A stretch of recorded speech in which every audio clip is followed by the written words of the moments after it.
पत्ता पत्ता बूटा बूटा हाल हमारा जाने है। पत्ता पत्ता बूटा बूटा हाल हमारा जाने है। जाने ना जाने गुल ही ना जाने बाग तो सारा जाने है।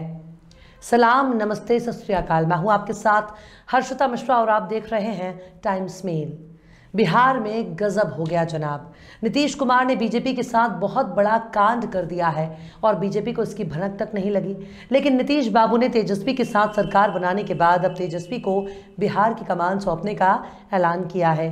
देश के राजनीतिक इतिहास में पहली बार हो रहा है जब एक मुख्यमंत्री ने किसी गैर पार्टी के नेता को अपनी कुर्सी का वारिस घोषित किया है।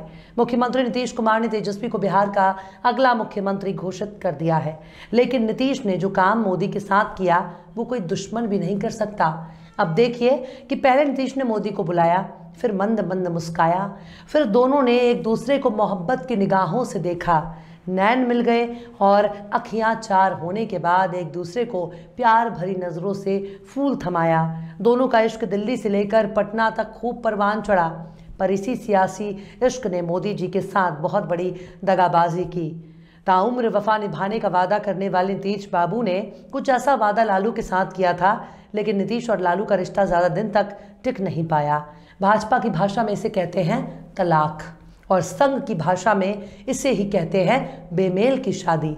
लेकिन मोदी जी के साथ नीतीश ने जो भी किया बहुत गलत किया। ऐसी बेवफाई कोई करता है भला? अब सुनिए कि आखिर नीतीश ने तेजस्वी को ही बिहार का अगला मुख्यमंत्री बनाने का फैसला क्यों किया। दरअसल नीतीश कुमार 2024 में मोदी को चुनौती देने की तैयारी कर रहे हैं। नीतीश ने अब डंके की चोट पर ऐलान कर दिया है कि 2025 तक वो बिहार के मुख्यमंत्री पद के दावेदार नहीं होंगे। इसके लिए बाकायदा नीतीश कुमार ने अपनी पार्टी के नेताओं से कह दिया है कि अब जेडीयू के नेताओं को भी तेजस्वी यादव के नेतृत्व को स्वीकार करने के लिए तैयार हो जाना चाहिए और इसी मामले में किसी को कोई शंका नहीं होनी चाहिए। दरअसल नीतीश कुमार इस वक्त एक बड़ी उड़ान भरने की तैयारी में हैं। उनका निशाना बड़ी चीज़ पर है। उसके लिए वो मुख्यमंत्री के पद को छोड़ने से पीछे नहीं हटेंगे, क्योंकि हमारे देश में प्रधानमंत्री की कुर्सी सबको प्यारी है। नीतीश बाबू को इसी कुर्सी से प्यार हो गया है। पर सवाल है कि अगर नीतीश कुमार प्रधानमंत्री बनने का ख्वाब देख रहे हैं तो इसमें गलत क्या है? अगर वो बीजेपी को हराना चाहते हैं तो इसमें गलत क्या है? लेकिन दरअसल बीजेपी को हराने की मंशा सिर्फ बिहार वाले नीतीश कुमार के मन में नहीं है, बल्कि यूपी में अखिलेश यादव भी बीजेपी को हराना चाहते हैं। मायावती भी बीजेपी को पटकनी देने की फिराक में है। केसीआर भी बीजेपी को हराने के लिए बेताब है। ममता बनर्जी बीजेपी के पीछे हाथ धोकर पड़ी हैं। झारखंड के मुख्यमंत्री भी बीजेपी को हराना चाहते हैं। केरल के लाल सलाम वाले भी बीजेपी को अपना दुश्मन मानते हैं। लेकिन सवाल है केसीआर हो या मायावती, नीतीश, ममता या फिर राहुल गांधी, जब सबका मकसद केवल प्रधानमंत्री की कुर्सी हासिल करना ही है तो आखिर बीजेपी से कौन लड़ रहा है? ऐसे में क्या बीजेपी और संघ परिवार को हराने की बात करना केवल और केवल एक विशुद्ध नौटंकी है? और इस नौटंकी में जनता को केवल मूर्ख बनाया जा रहा है। नीतीश बाबू की तरह माया, ममता, केसीआर और राहुल गांधी भी केवल शेख चिल्ली के सपने देख रहे हैं। आखिर कैसे कुर्सी के लिए आपस में लड़ रहे हैं बड़े बड़े सेकुलर नेता? आखिर कैसे जनता को बेवकूफ़ बना रहे हैं सेकुलरिज्म के बड़े बड़े अलंबरदार? आखिर कैसे संघ और बीजेपी की मदद कर रहे हैं सियासत के बड़े बड़े ठेकेदार?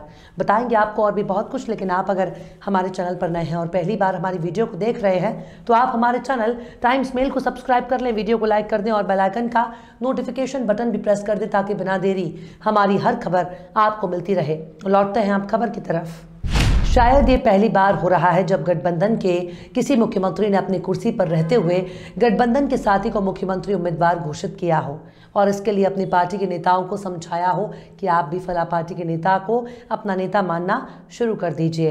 इस मौके के लिए बाकायदा पटना में विधायक दल की मीटिंग बुलाई गई थी। इसमें महागठबंधन के तमाम सियासी दलों के सभी विधायक मौजूद थे। इसी मीटिंग में ही नीतीश ने तेजस्वी के नाम पर मोहर लगाई। तब नीतीश को खुद की पार्टी के नेताओं को यकीन नहीं हुआ। नीतीश कुमार ने सभी विधायकों से कहा कि 2025 तक बिहार विधानसभा चुनाव तेजस्वी यादव के नेतृत्व में लड़ा जाएगा। मेरा लक्ष्य 2024 में भाजपा को हराना है। मैं सीएम या पीएम पद का उम्मीदवार नहीं हूं। लेकिन नीतीश बाबू के कहने से क्या हो जाएगा? उनका असली निशाना ही प्रधानमंत्री की कुर्सी है, क्योंकि अगर महागठबंधन ने 2024 में निर्णायक भूमिका निभाई तो नीतीश कुमार के नाम प्रधानमंत्री की फहरिस्त में सबसे ऊपर नजर आएगा। लेकिन ऐसा ऐलान करके खुद नीतीश कुमार ने अपनी ही पार्टी के नेताओं की उम्मीदों पर पानी फेर दिया है। नीतीश के इस ऐलान से सबसे ज़्यादा नीतीश की अपनी पार्टी में भूचाल आ गया है, क्योंकि कई नेता नीतीश के बाद उनकी कुर्सी पर नज़र गड़ाकर बैठे थे, जो नीतीश के ऐलान के साथ ही उनके अरमानों को पलीता लगाते नजर आ रहे हैं। इसकी फहरिस्त काफ़ी लंबी है जो नीतीश की कुर्सी पर टकटकी लगाए थे। इसमें पार्टी के नेता राजीव रंजन सिंह, उपेंद्र कुशवाहा, विजय चौधरी, हरिवंश भी हैं। अगर नीतीश कुमार ने इतने सारे नेताओं के रहते हुए तेजस्वी के हाथ में बिहार की कमान सौंपने का फैसला किया है, तो आगे चलकर नीतीश की पार्टी के भीतर ही एक खामोश बगावत पनपने की गुंजाइश है, जिसका अंदाज़ा शायद नीतीश कुमार को बिल्कुल भी नहीं है। लेकिन नीतीश कुमार को 2024 में पीएम की कुर्सी नजर आ रही है। इससे पहले भी एक नाकाम कोशिश कर चुके हैं। लेकिन सवाल है कि लोकसभा चुनाव 2024 का मतलब सिर्फ बिहार नहीं है, क्योंकि यहाँ तो राहुल गांधी भी पीएम बनने वाले हैं, मायावती भी पीएम बनना चाहती हैं, मुलायम सिंह जब तक जीवित थे पीएम बनना चाहते थे, ममता बनर्जी भी इसी कतार में खड़ी हैं, तेलंगाना के मुख्यमंत्री चंद्रशेखर राव भी दिल्ली की कुर्सी पर नज़र जमाए बैठे हैं। यानी एक अनार और 100 बीमार। लेकिन इन सब में एक बात बहुत ही खास है, सब के सब वैचारिक तौर पर बीजेपी के विरोधी हैं, जो बीजेपी और संघ परिवार से मुकाबला करने का दावा करते हैं। भले ही अंदर खाने सबका पेट एक दूसरे से जुड़ा हो, लेकिन चेहरे सबके अलग अलग हैं। पर सब के सब इसी उम्मीद में हैं कि एक दिन हम भी प्रधानमंत्री बनेंगे। अब बीजेपी और केंद्र की मोदी सरकार की ताकत पर गौर करिए। बीजेपी ने दर्जनों क्षेत्रीय दलों के साथ मिलकर एनडीए गठबंधन बनाया हुआ है। वो हर हाल में क्षेत्रीय पार्टियों के साथ लड़ाई लड़ने के बजाय उन्हें गठबंधन का साथी बनाती है और उनके साथ मिलकर चुनाव लड़ती है, जिसका नतीजा आप देख रहे हैं। ज़्यादातर राज्यों में भाजपा की सरकार है। दिल्ली में केंद्रीय मंत्रालय में मौजूद मंत्रियों के नाम अगर आप सुन लेंगे तो कहेंगे ये कहाँ के मंत्री हैं, हमने तो इनका कभी नाम भी नहीं सुना। लेकिन उनके साथ बीजेपी ने गठबंधन धर्म निभाया हुआ है, इसलिए उनके नेताओं को बीजेपी ने राज्य से उठाकर दिल्ली में बैठाया है। तब जाकर पूरे देश की कमान नरेंद्र मोदी संभाल रहे हैं।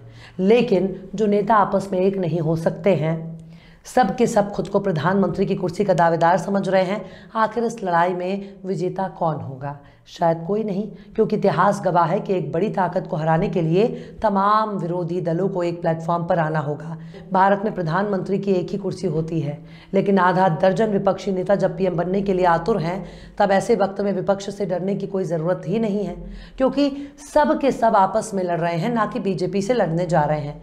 जब तक ये लोग अपने मन के लालच से नहीं लड़ेंगे, तब तक बीजेपी इनसे बिना लड़े ही जीतती रहेगी।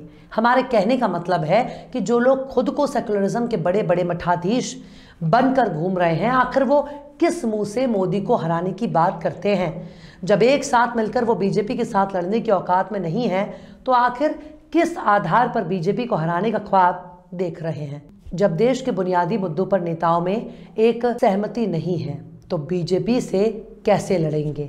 यहाँ तो केजरीवाल भी प्रधानमंत्री बनने का ख्वाब देख रहे हैं, लेकिन अपनी अपनी नज़रों में सब एक दूसरे को चोर और डकैत समझते हैं। खुद पर केंद्रीय एजेंसियों की रेड पड़ती है, मोदी को गाली देते हैं, लेकिन एक विपक्षी नेता दूसरे विपक्षी नेता पर रेड पड़ने की घटनाओं का स्वागत करते हैं। तब सवाल है कि जब ये लोग आपस में लड़कर ही खुश हैं, तो इनको बीजेपी से लड़ने की क्या ज़रूरत है?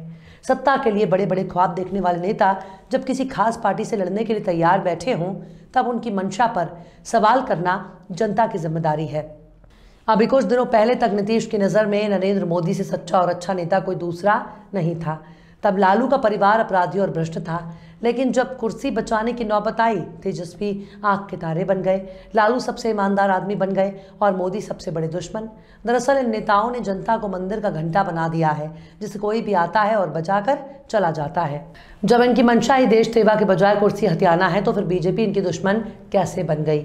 बीजेपी को हराने के लिए पहले इन भावी प्रधानमंत्रियों को आपस में मिलकर तय करना होगा इनका प्रधानमंत्री उम्मीदवार कौन होगा। इसके बाद इनको तमाम सेकुलर पार्टियों से, राज्य से लेकर राष्ट्र स्तर पर आपस में गठबंधन करना होगा, वरना बीजेपी और मोदी को हराने का ख्वाब केवल मुंगेरी लाल के सपने से बढ़कर कुछ भी नहीं है। बहरहाल चलते चलते आखिर में दुष्यंत कुमार ने भी क्या खूब फरमाया है, मसलहत आमेज होते हैं सियासत के कदम, मसलहत आमेज होते हैं सियासत के कदम, तू ना समझेगा सियासत तू अभी नादान है। फिलहाल इस वीडियो में बस इतना ही। ये वीडियो आपको कैसा लगा कमेंट बॉक्स में ज़रूर बताइएगा। वीडियो पसंद आए तो लाइक करें। हमारे वीडियो लिंक को फेसबुक, ट्विटर, व्हाट्सएप पर अपने रिश्तेदार, यार, दोस्तों को भी शेयर करें। और बेबाक, निष्पक्ष, स्वतंत्र पत्रकारिता को सपोर्ट करने के लिए हमारे यूट्यूब चैनल टाइम्स मेल को ज़रूर सब्सक्राइब करें। और हाँ, बेल आइकन की घंटी वाली बटन भी ज़रूर से दबा दें ताकि आपको हमारे आने वाले नए वीडियो की नोटिफिकेशन फौरन ही मिल जाए। फिर मिलते हैं किसी और वीडियो में एक नई खबर के साथ। हर्षिता मिश्रा को दीजिए इजाजत। जय हिंद। तो देख लिया आपने हमारे इस वीडियो को। हमें उम्मीद है कि आपने हमारे वीडियो को लाइक किया होगा और दूसरों को भी शेयर किया होगा। अगर अभी तक आपने हमारे चैनल टाइम्स मेल को सब्सक्राइब नहीं किया है तो जल्दी से सब्सक्राइब कर दें और बेल आइकन भी प्रेस कर दें।